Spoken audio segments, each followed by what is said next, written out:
ဒီဇင်ဘာဇန်နဝါရီဖေဖော်ဝါရီမတ်ဆိုတဲ့လတွေကိုရှိနေမှာအလွယ်ဘယ်လိုရေးမလဲဒီရေးပုံလေးကိုရှင်းပြပေးပါမယ်။ပုံမှန်တိုင်းဆိုရင်ကျမတို့ကဒီရှိဝမ်းဆိုတဲ့နေရာမှာနာမည်ပြောင်းကျင်နေဆိုရင်ရှိဝမ်းမှာနှခါနှိပ်တယ်ပြီးရင်ကိုရေးကျင်တဲ့ဇန်နဝါရီဆိုဇန်နဝါရီဒီလိုရိုက်ထည့်တယ်။ပြီးသွားပြီဆိုလို့ရှိရင်ဒီဘက်ကရှိတူးကိုနှိပ်တယ်ရှိတူးကိုနှခါစတိုင်းနှိပ်တယ်ပြီးရင်ကိုရေးကျင်တဲ့လဖေဖော်ဝါရီဆိုဖေဖော်ဝါရီ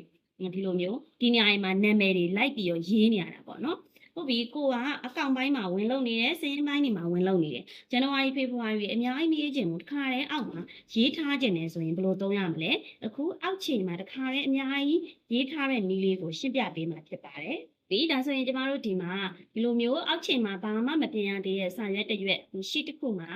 ကိုရေးမယ့်နေရာမှာခေါင်းစဉ်လေးအရင်ရေးလိုက်မယ်ဒါကဒီခေါင်းစဉ်တွေကရေးပြီးရင်ဖြတ်လို့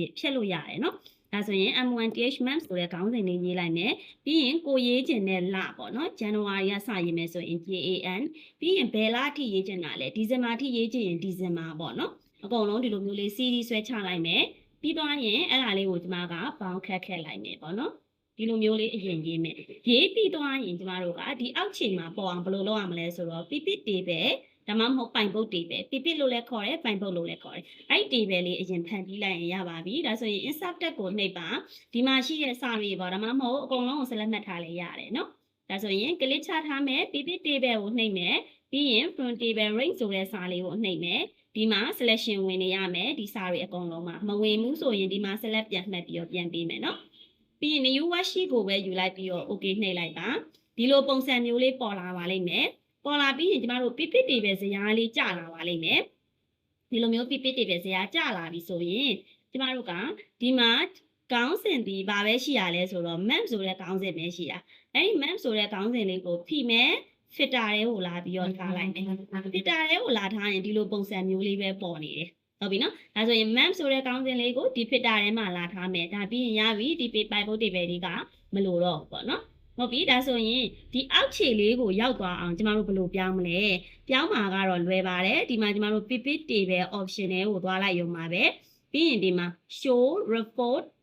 filter page ဆိုတဲ့စာလေးကိုနှိပ်မယ်ပေါ့နော် show report filter page ဆိုတဲ့စာလေးကိုနှိပ်မယ်ပြီးရင် M1TH map ဆိုတဲ့စာလေးပေါ်လာရင်ဒီမှာ selection တော့ဝင်ရမယ်ပေါ့နော်ဒီမှာ selection ကတစ်ခုလဲဆိုတော့ဝင်နေပါတယ် okay လေးပေးလိုက်ပါဒါဆိုရင်ဒီအောက်ခြေလေးကနေကြည့်ပါဇန်နဝါရီဖေဖော်ဝါရီမတ်ဆိုပြီးတော့ဒီမှာအောက်ခြေမှာအလိုလိုလေးပေါ်သွားတယ်။ကဲဒါဆိုရင်ကိုကဒီမှာ pipit တွေပဲဒီဟာတွေမလိုချင်ဘူးဆိုရင်ဆက်လက်မှတ်လိုက်ပေါ့နော်။ကိုမလိုချင်ဘူး pipit တွေပဲဇာတ်ဒါလုံးစီရမလို့ဆက်လက်မှတ်ပြီး keyboard က delete နဲ့ဖြတ်လိုက်ရုံပဲ။ delete နဲ့ဖြတ်ပြီးသွားရင်ဒီမှာဒီအောက်ကဟာတွေကပြတ်သွားဘူး။အဲ့လိုဖြတ်တဲ့အခါမှာလည်းဒီမှာ February March တွေ April တွေမှာကဒါတွေကရှိနေသေးတယ်။ရှိနေသေးတယ်ဆိုရင်ဒါတွေအကုန်လုံးကိုရှိ